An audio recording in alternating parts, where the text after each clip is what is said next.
How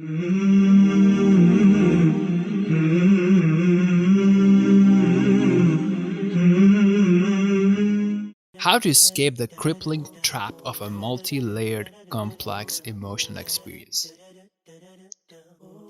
Emotional experiences can be multi-layered and very complex. We have got two breakthrough ideas for you this week. Do you remember feeling trapped under strong emotions, hating yourself on why you're feeling that way, and triangling between anger, self-pity, and grief? Our first idea will empower you to embrace strong unwanted emotions, realize that there is a complex interaction of various values, results, and exerted efforts that create an emotional feeling. Ask the right questions, break up the complex layers of emotions, and really simplify that emotional experience to a point that you can direct all that powerful emotional energy towards constructive behavior. Our second breakthrough ideas is part of our spirituality section, and we will empower you with ways on how you can start experiencing the paradise in this world.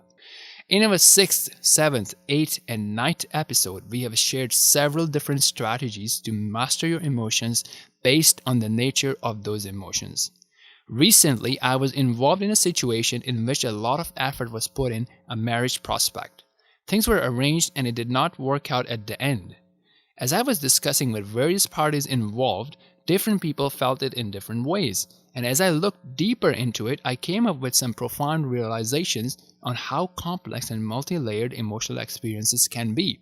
As I applied different strategies, asked different questions, and peeled through the layers, I was able to discover more and more. I'm now going to share it all with you, and I will share with you certain questions and steps that you can follow in the following two situations. A. You don't feel like doing what you want to be doing, or you're feeling overwhelmed and disturbed by emotions. In your first pass with this episode, I expect you to just understand the ideas and the steps. When you're ready to apply, then you should really slow it down, pause after every question, and write down the answer. Think about it and write down the answers, follow it step by step, and you will find amazing results. So the 5-step process is what we are calling ISAM. I-S-A-E-M. Once again, calling it ISAM, I-S-A-E-M. So step number 1, the I, stands for identify the emotion. So which emotion are you feeling? Ask yourself, which emotion am I feeling? Get your gut reaction. If the answer is coming out, I'm feeling ashamed, I'm feeling angry, I'm feeling sad, I'm feeling hopeless. Whatever it is, write it down. Do not process it, because if you process it, it will not make sense to you and you will change the emotion's name. So write it down as it comes from your gut. Step number 2, which is the S component. Score it. Ask yourself on the scale of 1 to 10, how strong is this feeling? How strong is this emotion? Step number 3, attribute. The step of attribution is the most important step. It will give you an understanding of different layers and different emotions that are all interacting together. So to do this, we'll use the 4 steps which we are calling FERM. F-E-R-M. So F stands for future. Ask yourself, what are my future expectations in this situation? Once again, what are my future expectations in this situation? Is it an end? Is it over? Will it get better? Or that's it. It will keep getting worse and worse. So regardless of how you feel, we're not asking you to justify how you're feeling and why you're feeling it. Just identify it and write down an associated emotion with it. So for example, if you feel that, you know what, that's it, it's over, I'm not going to get anything better, right? So you got rejected for a marriage proposal, and that's it, I'm not going to get anything better, right? Or you got into a divorce, or you lost a job, or you lost a client, and you think, okay, there's no better client, there's no better job, there's no better opportunity out there, right? How would you feel in that situation? You would feel hopeless. You would feel not having a purpose, right? So write down those emotions if you were to feel that way. Okay, why are we asking you to do that? It will become clear as we move on to the next steps. But for now, just trust us and do it. What do you think the future looks like? And what kind of emotions would you have if you really think the future looked like it. Okay, so now next is E. So remember, we are doing step 3, which is attribution. Part of attribution is that we are doing it into 4 steps, which we are calling firm. So first was F, future. The second is E, which is efforts. So ask yourself, what efforts did I put into this, right? So if you got rejected from a client's proposal that you presented to a client, ask yourself, how much effort did I put in? Was it too much or too little? How can efforts be too much, right? So think about it. For anything that you're trying to achieve, the efforts require focus and energy, right? As well as time. So when you're putting focus into something and you're putting time into something, that focus and time is coming from something else, right? So sometime you might be eating into other areas of your life. So you might be proposing to a client, and you might be writing a proposal, you might be preparing a presentation or doing some sort of project, and you might be eating into your family time or your spirituality time or your time for your own body, such as exercise and diet and nutrition and proper sleep, right? So you're sacrificing all those areas and you're putting in time and effort. And imagine if that thing was to fall through, right? Not only would you be sad, but now you also have to make up in all those other areas of your life. So you might feel a bit angry or regretful at your own self as well, right? So identifying that is very, very important, because this will help you understand the different emotions that will result based on how you're feeling, right? So for example, if you're feeling that you put in too much effort and you sacrificed all other areas of your life, you might feel a bit regretful or ashamed or angry at your own self, right? Or you might feel that, why did I do that? So identify emotions with that, right? So then when you're feeling that emotions, you would know exactly where it is coming from. If you put in too little effort, again, you know where that is coming from and what kind of emotions would you get out of that. Next step in the firm is R, which is reality check. So what really happened? This is about actual facts, right? Sometimes something would happen and we would really magnify it in our heads, or we would really belittle it. So think about it. What exactly happened? If it was a rejection from a client, a rejection from a marriage prospect, or a loss of a job, or a loss of a business opportunity, write it down as it is. Don't try to magnify it and don't try to belittle it. The 4th step is M. So within the firm, we are still doing step 3, which is attribution. And we have this acronym of firm in step 3. So the M is for a meaning. What does it mean to you? What does it tell you about yourself? Does that tell you that you're not good enough? You're always unlucky, whatever that means to you. You know, God is always not giving you what you deserve. You're always being treated unfairly. Whatever that is, what does it mean to you about yourself? And if you were to take that meaning, what kind of emotions would you get?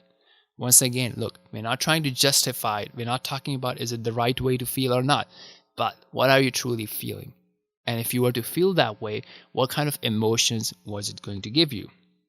Next, what does it tell you about others, right? So if you lose a job, or if you lose a client, or if you lose a proposal or get rejected on a proposal from a marriage candidate, okay? Or you get divorced, what does it tell you about the other person, about the other party? Right? Are they mean? Are they not realizing your value? Are they being ungrateful to you? What does it mean to you? Right? Or you think that, hey, you know what? They just have a different point of view and you wish them all the best. Or are you angry at them? What does it mean to you? Okay. Next, what does it tell you about the people on your team? So your friends, your team members, your parents, your relatives, and so on and so forth. Whoever was involved in that situation, what does it tell you about them? Were they by your side? Are they still with you? Right? If you were to feel that way, you would have different emotions. You may be grateful and hopeful for great things in the future because you think that you have a great team beside you or a great team by you, right? But if you think they're not doing enough for you, they're stabbing you in your back, you would have a different emotion. So what do you think about the people on your team? Okay, so now that you've done this 4-step process in the 3rd step of attribution, we'll move on to the 4th step, the original process, which is ISAM, I-S-A-E-M. So the 4th step is E, which is eliminate or accept. So all the previous step that we did in the firm part, realize which of them are true and which of them are untrue. So for example, if your meaning about the future is that the future is going to be worse, where does that come from? Is it right? Is it correct? Is it true? Or is it just the way that you feel, right? And we've discussed in the last episode that Satan puts in bad thoughts and feelings of hopelessness, right? And forgetting the mercy of Allah subhanahu wa ta'ala. So where is that coming from? Where is your idea of the future is going to be worse coming from? Right? Whereas in the Quran, in the Kitab, in the speech of Allah, we know Allah subhanahu wa ta'ala says, Inna ma'al usri yusra. Indeed, with hardship is ease. And He subhanahu wa ta'ala says that perhaps it may be that you dislike something and it is good for you, and vice versa. Right? And in the Hadith Qudsi, we know that Allah subhanahu wa ta'ala says that I am like my servant thinks of me. Right? And we know the meaning of tawakkul, the reliance upon Allah subhanahu wa ta'ala, that He will bring us what is beneficial for us and what is good for us. And we know what we are told as Muslims, that when we lose something, what do we say? Inna lillahi wa inna ilayhi raji'un. That verily we belong to Allah and all of our possessions belong to Allah, and to Him we will return. And then the Muslim continues to ask Allah subhanahu wa ta'ala that, oh Allah, reward me for this loss and replace this for me with something that is better. Right? So that is the attitude. So now you're realizing that, hey, you know what? If I'm thinking that the future is going to be worse, then I may feel purposeless. I may feel hopeless. And I may not be driven to take more action in the future. Right? So now you've noted an emotion of hopelessness. And you know that it comes from a meaning which is untrue. So that means you need to eliminate that. And if you're feeling hopeless, then you know that, hey, this is coming from something that's untrue. So I have to check it off, right? So this exercise that we are doing will help you whenever you're feeling whenever you're feeling that I don't want to take action, I don't want to take risk, I don't want to try. Now you can relate it back to where it is coming from. Is it coming from a true fact, or is it coming from a false perspective? Right? So this will help you to realize what needs to be accepted and what needs to be eliminated.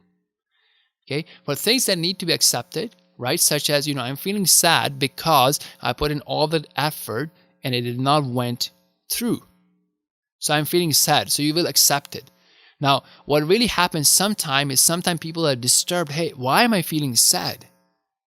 Right? So they're not upset because they're feeling sad. They're upset as to how can they feel sad. They're upset. They think they're weak because they're feeling sad. Right? So basically, take an example that, let's say if they lose a client, right? Or if they lose a job, they're like, okay, I'm sad, but then they're worried that why am I feeling sad? I should be strong enough not to feel sad. I know I'm better than this, right? So they're just like upset on the fact that they're feeling sad. And that may be not the right approach, because think about it. If you're feeling hungry, you don't say, hey, I should be a Superman, I should never feel hungry. I should be a Superman, I should never feel thirsty. Imagine if Superman does not feel hunger, right? So that's the idea. Are you upset because you are worried? Why are you feeling a certain emotion? It is natural for you to feel sad and disappointed because you tried and you were expecting something to happen and it did not happen. It is natural for you to feel regretful if you put in a lot of effort and you sacrifice all the other areas of your life and you lost out on your relationships and you lost out on taking care of your body, you lost out on taking care of your relationship with Allah and your soul. So it's okay to be regretful. It's okay to feel remorse, and you should accept it. It's a good thing. It's a good quality to have. Right? And there's nothing wrong in feeling that way. Just like how you would feel hunger, and it doesn't mean that you will right away go and eat something and get rid of that feeling, because eating may not be the right behavior at that time. It may not be a constructive behavior. Likewise, if you're feeling sad or upset or disappointed, it's fine. You can acknowledge that. You don't have to eliminate it. You can accept it. Okay, now the fifth step that we have, which is the M, is moving on. Right? So we're talking about our foundational framework, which is ISAM, I-S-A-E-M. ISAM, I-S-A-E-M. I is for identify your emotion. S is for score. A is for attribute. And then E is for eliminate or accept. And then M, which we are talking about right now, is the fifth step, which is moving on. So when you're moving on, the question that you want to be asking is, what do I learn from this? How would I do things differently in the future? Okay, what are the negative behaviors I'm likely to indulge in? Right? Will I go on eating a chocolate or ice cream, or not exercising, or just like sleeping in the whole day, not trying, not meeting with people? What are some of the destructive behaviors that I'm prone to doing? Right? Just being aware of that, you can realize, look, this is a destructive behavior. I tend to do it to overcome this emotion, but I don't have to overcome this emotion. I can continue feeling sad. It's okay to feel sad. It's natural to feel sad. It's okay to feel upset or disappointed because it is justified. So I don't have to indulge in a destructive behavior to get rid of what I'm feeling. Now, what do I need to do to achieve what I wanted to achieve? So yeah, maybe, I got rejected for a marriage proposal, or I got rejected for a job offer, or I got rejected, from to a client bid. But what do I need to do to achieve it with the next client? Right? I have to continue doing what I was doing and maybe do better job at it, but I have to keep going from one project to the other. Right? There's no need for me to stop, because I know that in most cases I have to try maybe not 100 times, and I'll only succeed one time. It depends on the nature of the project, right? The failures itself are success, because with each rejection, I learn something, I grow, I get better. So I have to just continue moving on. So once you've done this 5-step process, another thing that we would recommend is to repeat it.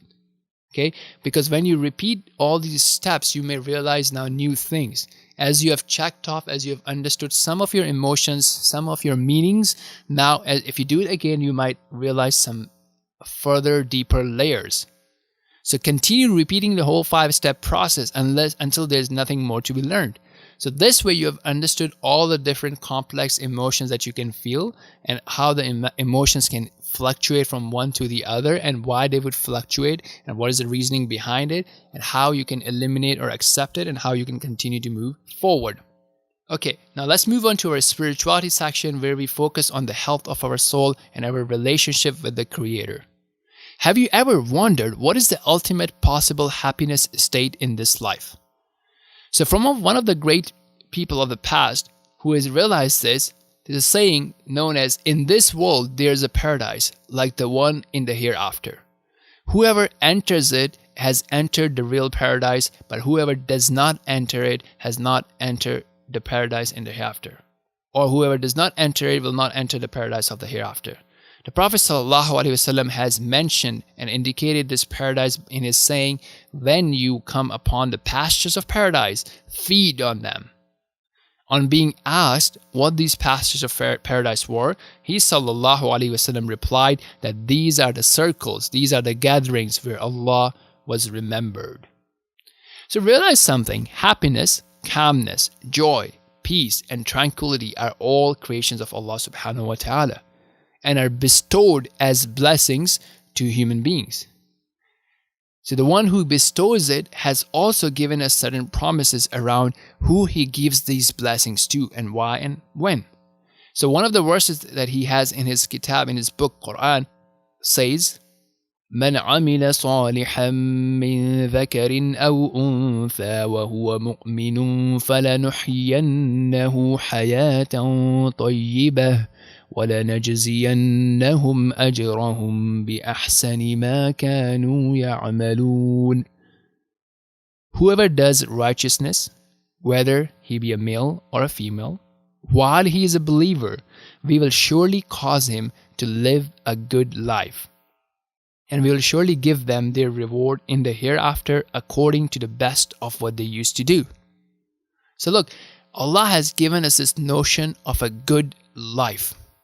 And the conditions are good, righteous deeds, things that are beneficial, things that are approved and liked by Allah subhanahu wa ta'ala, while being in a state of belief, trust, faith in Allah subhanahu wa ta'ala, and maintaining all the pillars of the faith. Likewise, he says in another verse, مَنْ أَعْرَضَ عَنْ ذِكْرِي فَإِنَّ لَهُ مَعِيشَةً ضَنْكًا وَنَحْشُرُهُ يَوْمَ الْقِيَامَةِ أَعْمَى. And whoever turns away from my remembrance, indeed he will have a depressed life. And we will gather him on the day of resurrection as a blind person. Now think about it. So the more we are heedless about Allah, about who He is, how He runs the world, how things are under His control, how everything that happens has a wisdom behind it, right? Now if you forget about all that, and you're just dependent on yourself and your friends and your allies, and you're always thinking about the physical aspect, the physical causes, right? And you forget this divine intervention, and you forget the spiritual side of things, and you forget that Allah has a complete knowledge and Allah has a complete wisdom. The way you would process the worldly events, the way you would process all these things and attribution around your emotions and your meanings about future and your meanings and expectations of the future will be totally different than the one who is aware of the control and power of Allah subhanahu wa ta'ala and is aware of the ability as well as the weakness of the human being. That person will not compromise his relation with Allah subhanahu wa ta'ala to achieve some worldly gain. That person would always be hopeful and would always realize that if something does not go according to his plan, then his plan is not better than the plan of Allah subhanahu wa ta'ala. So he wanted something, he tried something, he worked very hard, and it did not work out. He would remember and realize and internalize and reflect that, hey, Allah subhanahu wa ta'ala has a plan. He made this choice that this did not happen for me. This did not go the way I wanted it to go, but it went the way Allah wanted it to go. And Allah's plan and Allah's choice is much, much better for me than my own choice and my own plans. So these things, this state of awareness and this state of experiencing the paradise of this world comes by first purely singling out Allah for worship. We love Allah the most. No one is more beloved to us than Allah subhanahu wa ta'ala. And we do not contaminate our heart with the traits of polytheism. This will be explained more in the future episodes. Next is to discipline our desires to not fall into sins and staying away from heedlessness. Right? In a state of ghafla, heedlessness, not being aware of Allah subhanahu wa ta'ala and not being aware that Allah is watching our actions and our words. Now, one of the severe consequences of this is that one starts thinking and believing and focusing on things that are untrue. He starts seeing the falsehood as the truth and vice versa, right? This is a turning of the heart. His heart is filled with doubts and desires, and it just becomes upside down. That's a very extreme punishment to be in. So we ask Allah for a refuge from this state, and we ask Allah to continuously guide us. So next time when we are praying, we are asking Allah for guidance, especially in Surah Al-Fatiha, to remember that if Allah were not to keep us on guidance and were not to increase us in guidance, we could fall back. We could turn upside down. Our hearts could turn upside down. So we discussed those steps. Now it's time for you to really understand that and give it a shot and let us know how it works for you. If you know somebody else who is going through emotional stress, try it out with them. Explain it to them, help them ask these questions to themselves, and help them channel their emotional energy into positive direction. Next, we wish to acquire many different things in this world. What are we truly and really doing to acquire the paradise of this life? How often do you think about your relationship with Allah? How often do you remember Him? How do you remember Him? What is the quality of that remembrance? How much remembrance actually happens in salah, in the prayers? How much remembrance actually happens when you're reading Quran? How often do you ask Allah to give you a goodly life? What one habit can you start today to achieve and make progress towards this state, towards increasing your friendship and your strengthening your relationship with Allah? What one habit can you quit to achieve this state? Will you measure it? Will you review it? Why not? So let's take a recap of what we have learned in this episode. Number one, emotional experiences can be complex and multi-layered. They often require dealing with all layers to channel emotional energy into positive direction. We discussed our system, which we are calling ISAM, I-S-A-E-M. I is for identify, S is for score, A is for attribution. The step attribution itself has 4 sub-steps, which we are calling firm, future, efforts, reality, meaning. Okay, and the next two steps are E and M, part of exam. E is for eliminate or accept, M is for moving on.